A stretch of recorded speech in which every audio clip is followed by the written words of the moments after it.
Bom dia, estamos a 1 hora do dia 18 de novembro de 2023. É 1 hora da manhã, novembro 2023, dia 18.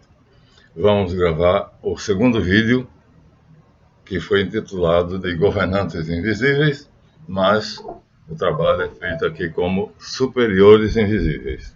Vídeo 2. Vamos então continuar o trabalho anterior. Vamos ver? Mas antes vamos agradecer, né, os inscritos, 126 inscritos a mais, em 28 dias, nos últimos 28 dias. Estamos nos aproximando de 2.500, nossa meta é 5.000. Agradecer aos alunos dos nossos cursos, né, particular, que é pessoalmente, comigo, face to face, cara a cara, e os que fazem parte do colégio virtual, da sala virtual, que vai ter uma live privada comigo, segunda-feira, às 19 horas, né? Dia em que somente eles receberão o link. Vamos ler. Os meus 8 caribus que me sustentam, né? Não seria eu quem sou, se não fossem eles. Vamos lá, então. Maomé, chamado pelos muçulmanos de Mohammed, foi profeta do islamismo. Islã já disse que quer dizer obediência, dando origem a essa religião no século VII, ou seja, 700 anos depois de Cristo. Segundo a tradição islâmica, Maomé era um comerciante que recebeu uma revelação de Alá e iniciou as suas pregações em Meca, na Arábia Saudita. Por meio da guerra, conseguiu impor-se na Península Ibérica. Primeiro na Arábica, depois na Ibérica. E o importante para nós é que ele ocupou a Espanha e Portugal, e parte da França. Origens. Maomé nasceu na cidade de Meca, portanto, a cidade sagrada dos muçulmanos é Meca, localizada na Arábia Saudita atual, no mês de Rabi al-Hawai, ou terceiro mês do calendário islâmico. No nosso calendário seria abril do ano 570. O profeta do islamismo pertencia ao clã Hashim e à tribo dos Quraishitas, importantíssimo, porque Muhammad pertencia a uma tribo que era encarregada de guardar a sagrada Kaaba, que era uma pedra negra, provavelmente um meteorito. E vamos mostrar agora, então, essa maravilha que os muçulmanos construíram. É fantástica. Ela fica pequenininha dentro de uma construção enorme, e aqui é motivo de peregrinação. Do mesmo jeito que o judeu ia a Jerusalém, então o muçulmano ainda hoje vai. Está vendo essa construção aqui? É preta. Isso é um tecido negro, e lá dentro tem uma construção menorzinha, onde há uma pedra negra, um meteorito negro. Mas olha que beleza, as torres, né? Lindíssima. Essa é a Sagrada Kaaba, que é o templo, né, por excelência. Foi onde o Maomé constituiu o centro do seu culto. Mas já existia, só que tinha ídolos. E aí é que vai ser o problema. A tribo de Muhammad, portanto, era importante, porque era responsável pela conservação da Kaaba, manutenção e recepção das pessoas que vinham visitá-la. E assim, ali vai surgir, vai se tornar o foco do islamismo. Já existia, mas eram idólatras. A Pedra Negra era uma, entre outras coisas. Além disso, a tribo de Muhammad cuidava dos peregrinos que chegavam para visitar o lugar sagrado, pois a cidade, como já disse, já existia antes do islamismo. Casamento.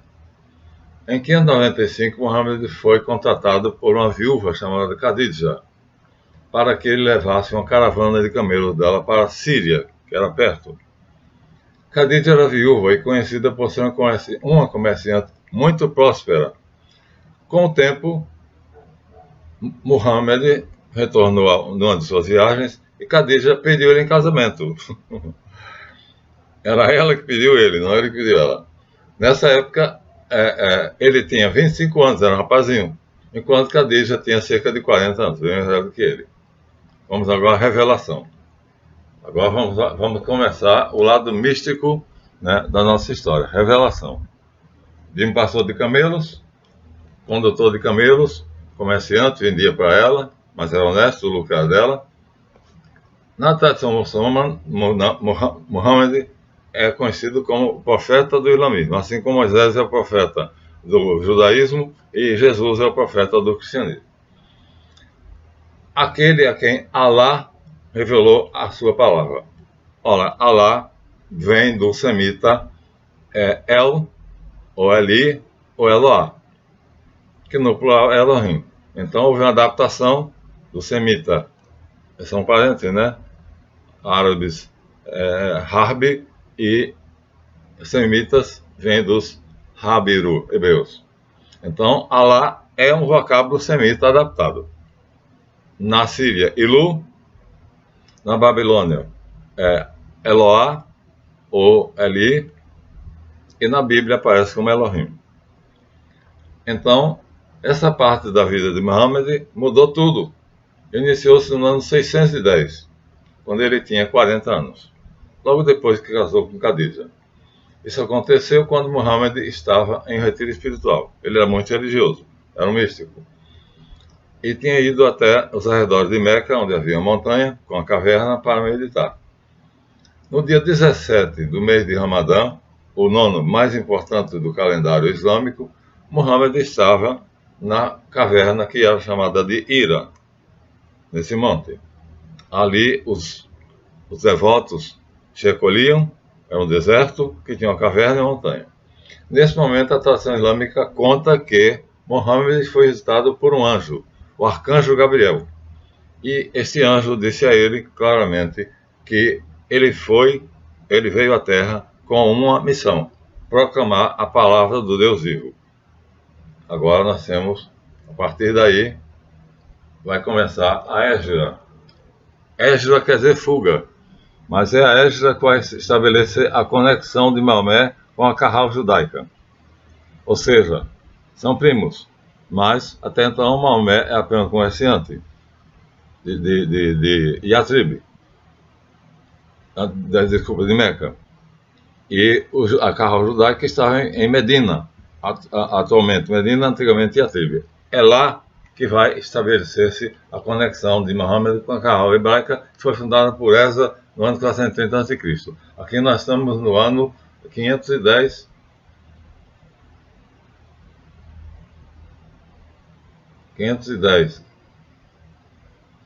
Depois de Cristo. Então vamos ver como é que foi feita essa conexão, como é que Muhammad encontra a Carral judaica. Vou mostrar primeiro o monte, né? É deserto, tá vendo? E aqui está um buraquinho. Esse buraquinho aqui é uma caverna, ó. A montanha, o deserto em torno, e esse buraquinho são cavernas onde os devotos entram e ficam ali em jejum, levam só o suficiente de água, mas não comem.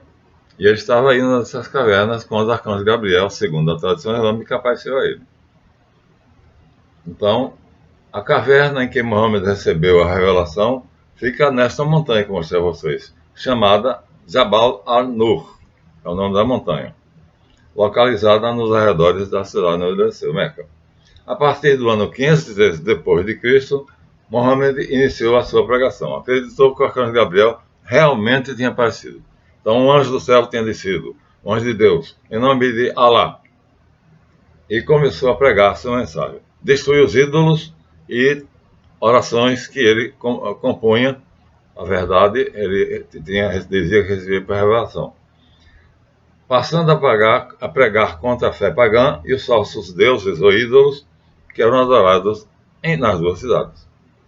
As pregações de Maomé incomodaram os grandes negociantes da cidade, pois a peregrinação era turismo e era um grande negócio para os habitantes, os comerciantes de Meca. Pregar contra os deuses, que os comerciantes vendiam objetos, cópias dos ídolos, estátuas, imagens, e o comércio aumentava muito, iria prejudicar totalmente o comércio. Portanto, ia enfraquecer, né, a burguesia local, e assim um grupo de comerciantes expulsou da cidade Muhammad e a sua família, inclusive Khadija. Muhammad então partiu e foi à procura de outras tribos para brigá-lo, mas não terminou encontrando uma tribo árabe. Na verdade, recebeu uma reação positiva na cidade de Yatrib, hoje Medina. Está bem grande o nome.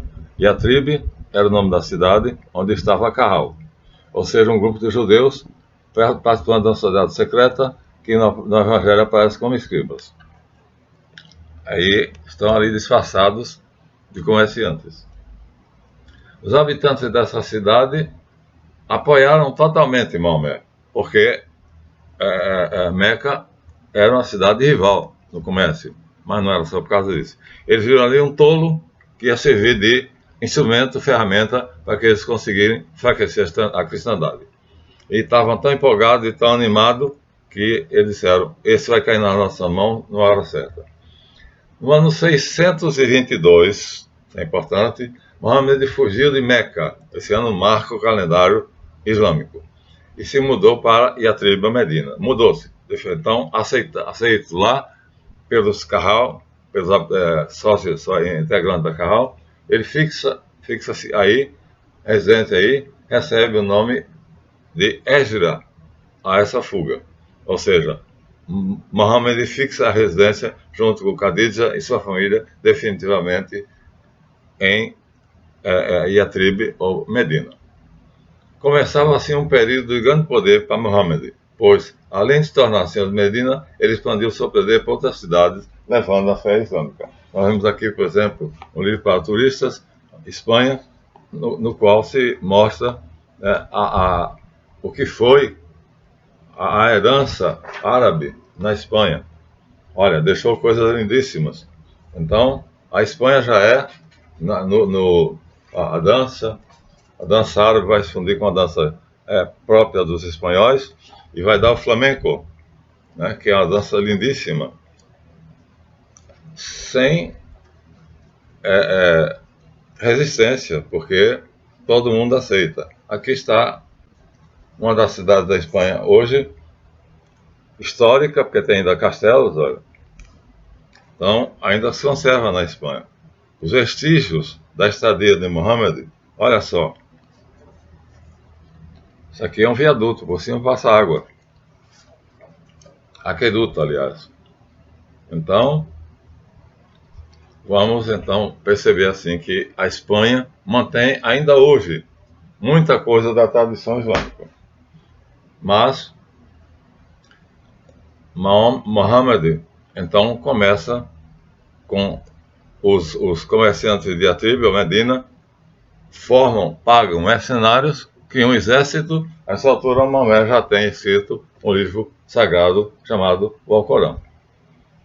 O Alcorão separa Al, quer dizer o Corão, que é escrito em couro mesmo. Então é esse O já está aqui em árabe. Tudo que começa alquimia, né? Açougue, que é Alsace. Então, o Alcorão está aqui, eu possuo e li.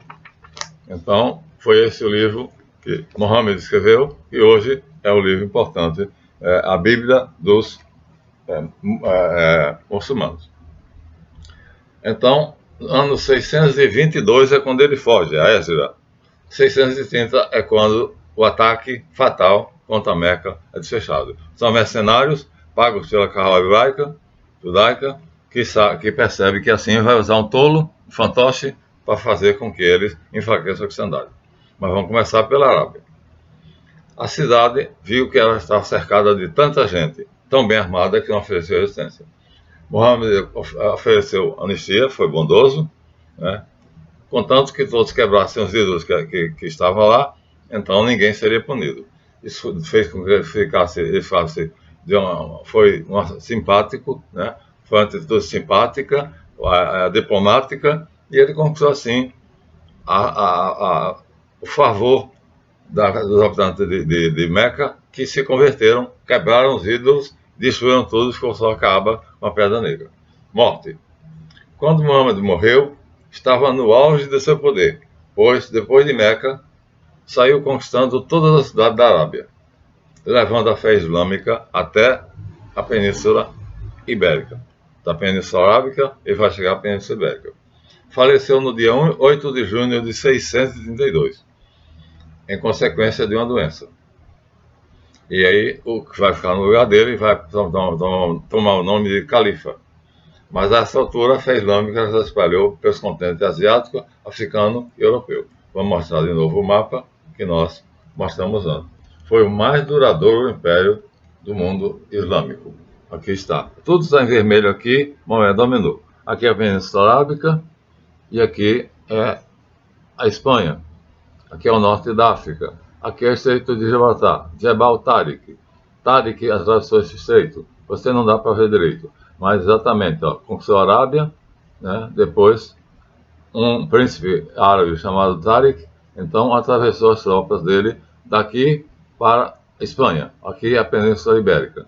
E o estreito passou a chamar Estreito de Tariq, ou Jebel, que é estreito, montanha em árabe, Jebel Tariq.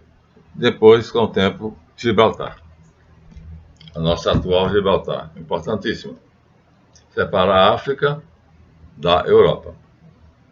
Então, é esse império de onde Maomé vai partir. Mas acontece que nós dissemos no vídeo 1 que Maomé é importante para Maomé, o islamismo, porque, segundo os habitantes de Constantinopla, sábios judeus da Carral, de novo, quando percebem que Mohammed está vindo, com a Carral por trás dele, dominando ele, então supostamente dizem que vai oferecer perigo a eles. Ó. Aqui está um pontinho, esse pontinho, essa roda aqui, cidade de Constantinopla.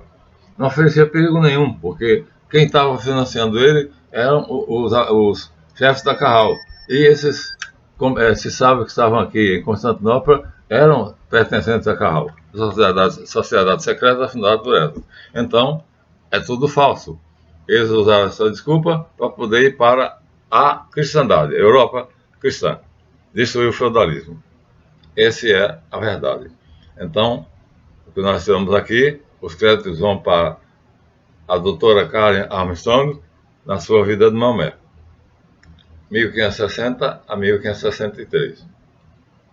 Companheiro das letras, Edson King. Mas faltou a respeitável autora, Karen Armstrong, dizer que a cidade de Medina era dominada pelos comerciantes, cambistas, joalheiros judeus pertencentes a uma sociedade secreta chamada Carral Judaica, que ainda existe hoje, fortíssima, movimento sionista mundial.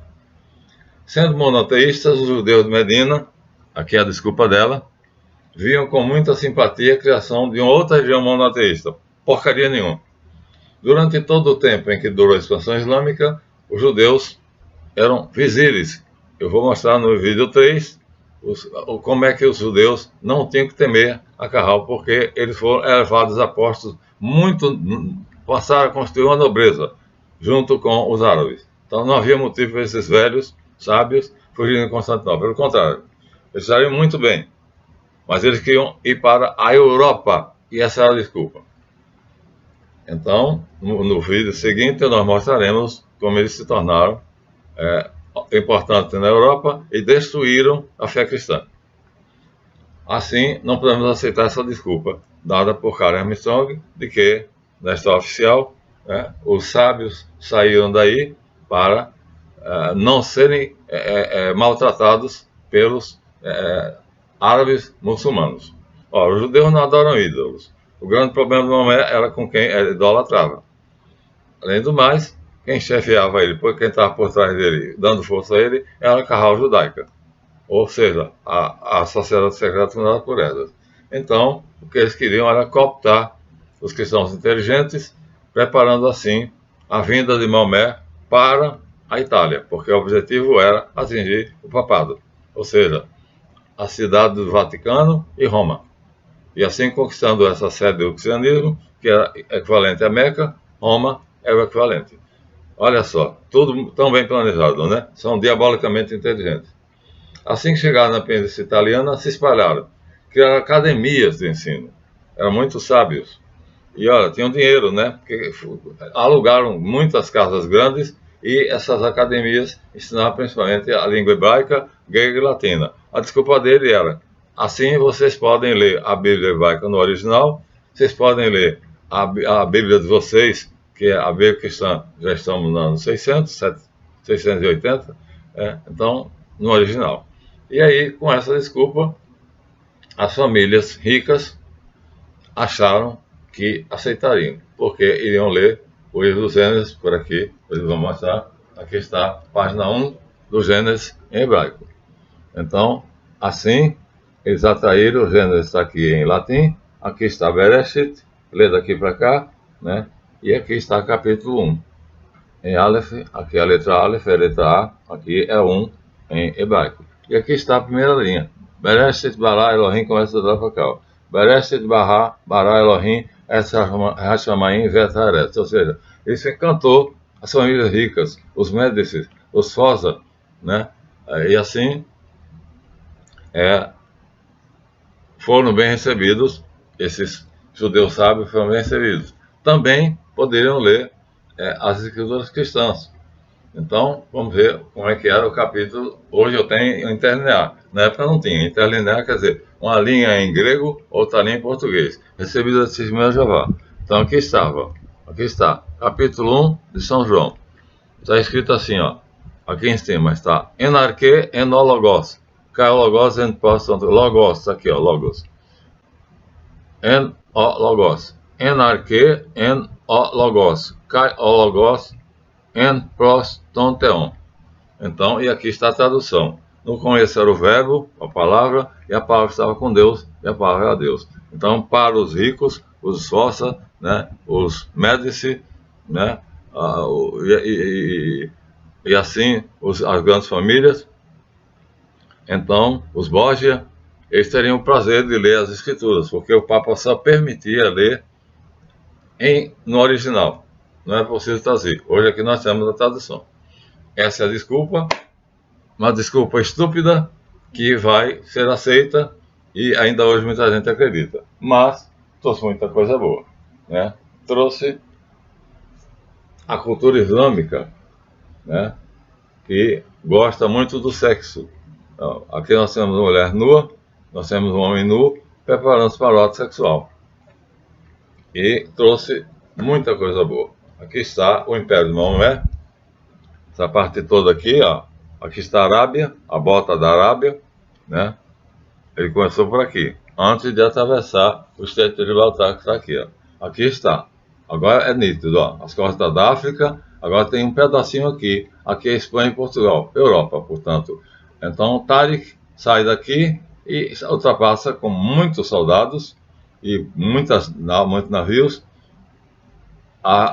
de uma montanha para outra montanha. E o estreito vai chamar Jebal Tariq, né? O estreito de Tariq e Gibraltar posteriormente. Aqui é o mapa, é terra pra caramba, minha gente. A Península caiu, o início da Ásia, a Grécia também caiu, e aqui ele agora, o objetivo é a norte da África, ele vai querer a Europa, ele quer a Itália. Vai conseguir. Mas muita coisa foi boa. Aqui nós temos em preto e branco a mesma coisa, a Kaaba. A gravura está em preto e branco, mas a gente consegue ver aqui, ó. Lá estava colorido, aqui está em preto e branco, tá vendo?